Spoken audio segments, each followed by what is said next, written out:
Oi, o meu nome é Thiago e eu quero tratar um assunto de extrema importância com vocês. E o tema que eu escolhi é fé e obras. Qual relação tem a fé com as obras? E o texto que eu vou utilizar escrito em Tiago, no capítulo 2, no versículo 14, que diz assim, ó: Meus irmãos, que aproveita se alguém disser que tem fé e não tiver as obras? Porventura a fé pode salvá-lo?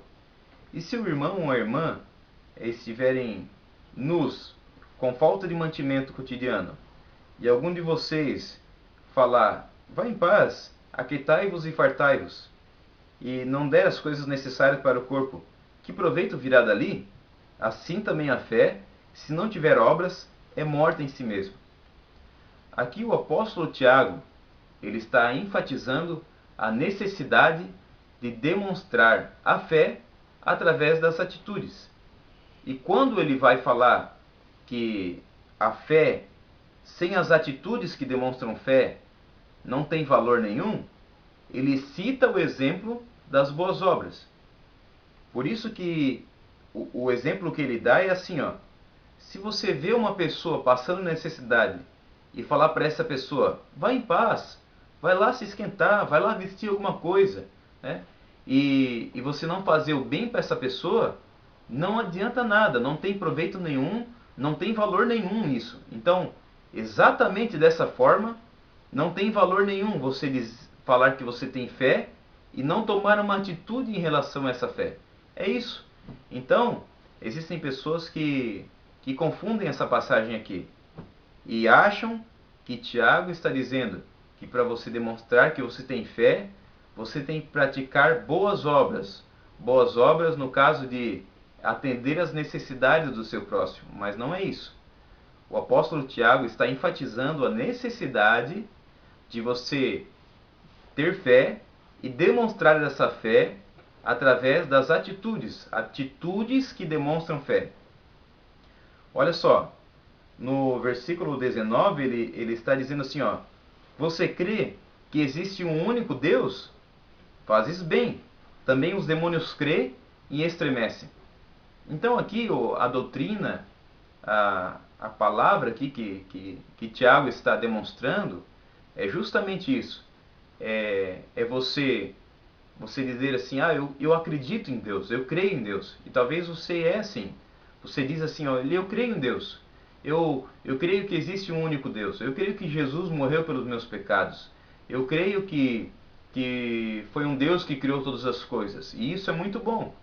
Só que a palavra de Deus, através do apóstolo Tiago que escreveu, ele está dizendo que não tem valor nenhum se você falar que você acredita em Deus e não tomar atitude diante dessa sua fé, não tomar ações, não agir diante dessa fé que você demonstra ter, que você diz ter.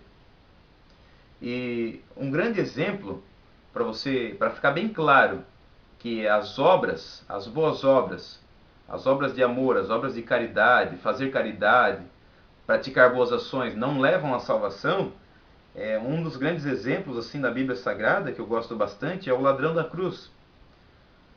Está escrito em Lucas no capítulo 23, está escrito bem assim, ó: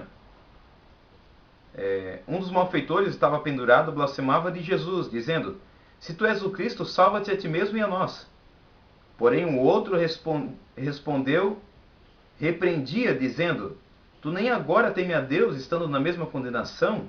Nós, na verdade, com justiça estamos aqui, porque recebemos o que os nossos feitos mereciam, mas este nenhum mal fez. Então esse malfeitor, ele olha para Jesus, esse que se arrepende, ele olha para Jesus e diz: Senhor, lembra-te de mim quando entrares no teu reino. Então Jesus olha para ele e diz: em verdade te digo que hoje estarás comigo no paraíso. Essa é uma passagem clássica para você entender que para a salvação não são necessárias boas obras. As boas obras, elas implicam em recompensa para os salvos. Então, a própria Bíblia Sagrada diz, em outra passagem, que nós vamos comparecer perante o tribunal de Cristo para receber a recompensa de todas as coisas que tivemos feitos por intermédio do nosso corpo. Então, as boas obras todas as boas ações, os bens que você fez, o bem para o próximo, as obras de amor, as obras de caridade que você faz, todas essas são muito importantes. Elas implicam em recompensa, mas elas não são válidas para a salvação. Para a salvação, a obra que é importante para a salvação são as atitudes de fé. Olha só o exemplo desse malfeitor aqui. Até o momento ele era perdido, ele não tinha encontrado ainda a salvação. Ele não tinha se arrependido. Mas no momento da cruz, ele está crucificado ao lado de Jesus. E quando ele vê aquele parceiro dele blasfemando contra Jesus, então ele chega e repreende essa pessoa, defende Jesus e olha para Jesus e diz: Senhor, lembra-te de mim quando entrares no teu reino. Então ele reconhece o senhorio de Jesus, ele reconhece Jesus como Salvador e ele reconhece o reino espiritual de Jesus, porque Jesus estava prestes a morrer. Então ele reconhece que o reino de Jesus é um reino espiritual. Então ele aceita a salvação de Jesus para a vida dele. Então por isso mesmo que Jesus olha para ele e diz: hoje mesmo estarás comigo no paraíso. Existe a tradução do Novo Mundo que muda a pontuação ali e coloca a vírgula em um lugar indevido. E eles dizem assim que o malfeitor ele disse: em verdade te digo, hoje estarás comigo no paraíso. Mas não. Em nenhuma ocasião, nunca Jesus falou em verdade te digo hoje. Jesus tinha o costume de sempre falar em verdade te digo. Em verdade te digo. Ele sempre utilizava essa expressão. E nessa ocasião também. Em verdade te digo, hoje estarás comigo no paraíso. Eles mudam essa frase para poder dar ênfase à doutrina que eles acreditam, que eles pregam sobre o paraíso na terra. Mas nós vemos que o paraíso ele é um lugar espiritual, porque Jesus disse: em verdade te digo que hoje estarás comigo no paraíso. Então pode ver, não deu tempo para esse ladrão da cruz praticar boas obras para encontrar a salvação. Ele foi salvo mediante a graça de Jesus Cristo. Ele foi salvo por um favor não merecido. Ele foi salvo não por aquilo que ele tinha feito. Ele apenas creu. E como ele creu, ele se arrependeu. E como ele se arrependeu, ele confessou com a boca dele. E quando ele confessou com a boca dele, ele demonstrou essa fé que ele tinha, ele demonstrou que ele tinha fé. Ele demonstrou que ele estava aceitando essa salvação através da boca dele, da confissão dele. Então, são os primeiros passos para você alcançar a salvação. Não é através das boas obras. As boas obras elas são realmente importantes. Mas para você alcançar a salvação, em primeiro lugar você precisa crer. E em segundo lugar, você precisa confessar com a sua boca.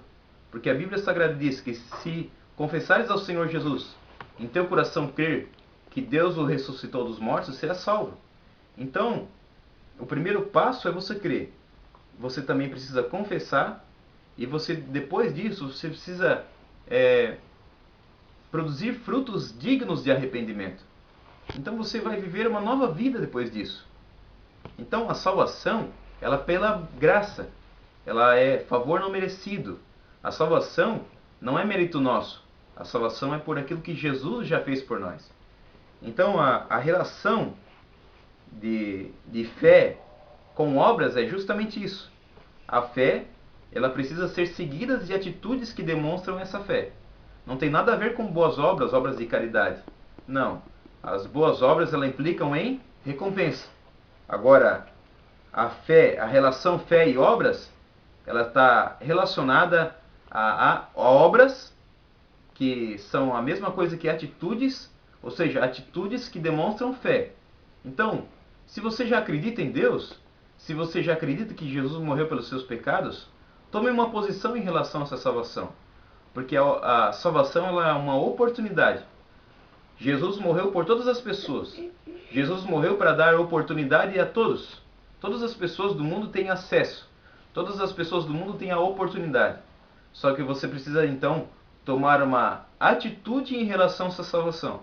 Você precisa tomar uma atitude diante da fé, diante de Cristo, diante do Calvário. Você precisa tomar uma atitude. E o meu conselho você está no Salmo aqui. Entrega teu caminho ao Senhor. Confia nele e o mais ele fará. Eu agradeço essa oportunidade e peço que você continue buscando a presença de Deus, você continue ouvindo a palavra de Deus e Deus vai te abençoar poderosamente. Tá gravando.